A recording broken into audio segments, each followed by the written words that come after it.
మనకి చూపిస్తున్నాము. అదే చూడండి, అదే ఎగ్ పఫ్. ఇప్పుడు దీనైతే మనం ఎగ్ పఫ్ షీట్స్ అన్న సమోసా షీట్స్ అన్న పిలవచ్చు. ఇక్కడైతే మనకు మంచి ఎగ్ కర్రీ ఉంది. ఫస్ట్ ఎగ్ కర్రీ మా మమ్మీ చేసింది. ఫస్ట్ ఎగ్ కర్రీ పక్కన పెట్టుకోవాలి. నెక్స్ట్ ఇక్కడైతే మనము ఓవెన్ ఉండే ట్రే తీసుకొని ఇక్కడ మనము బటర్ది పేపర్ తీసుకొని ఇక్కడ బటర్ ఇలా పుయ్యాలి. ఇదిగోండి,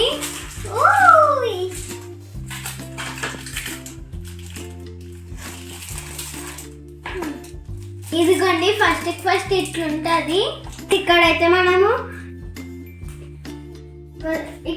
మనము ఇది పెట్టినాం కదా, ఇక్కడ కవర్ ఇస్తారు దాన్ని మనం వీకల్స్లోగా. సో గైస్ ఇలా అయితే మనము ఇక్కడ ఒక కవర్ ఇస్తారు దాన్ని తీయాలి, మళ్ళీ తీయాలి, లేకపోతే దాంతో ఇంకోటి కూడా పోతుంది. ఇట్లా పెట్టినామా ఎగ్. ఇది ఇక్కడైతే మనం ఎగ్ వేసుకున్నాం కదా, ఇప్పుడు ఇట్లా పెట్టాలి. ఇట్లా పెట్టి రెడీ అయిపోయింది. మనం ఇప్పుడు సెకండ్ చేద్దాం. చూడండి, ఎగ్ పఫ్ షీట్ అయితే రెడీ అయింది. ఓకే, సో గైస్ ఇప్పుడైతే నేను ఒకటేసారి చేస్తున్నాను. ఫస్ట్ చూడండి, దీనైతే ఇలా ఫస్ట్ ఇట్లా అని. సో గైస్ ఇక్కడైతే మనం ఇట్లా ప్రిపేర్ చేసుకొని ఇలా పెట్టుకొని ఇక్కడ ఓవెన్ లో పెట్టుకోవాలి. ఓవెన్ ఇది. సో గైస్ ఇలా అయితే పెట్టాలి.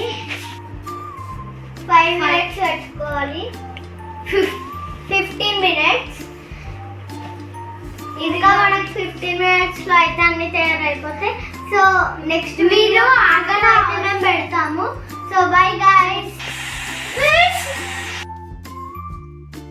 చూసారా ఎంత బాగా, ఇప్పుడే తినాలని ఉంది. సరే గైస్, రెసిపీ మీకు కూడా కావాలంటే ఇంకా మీరు చేసుకొని తినండి. బాయ్. ఇష్కి ఆల్.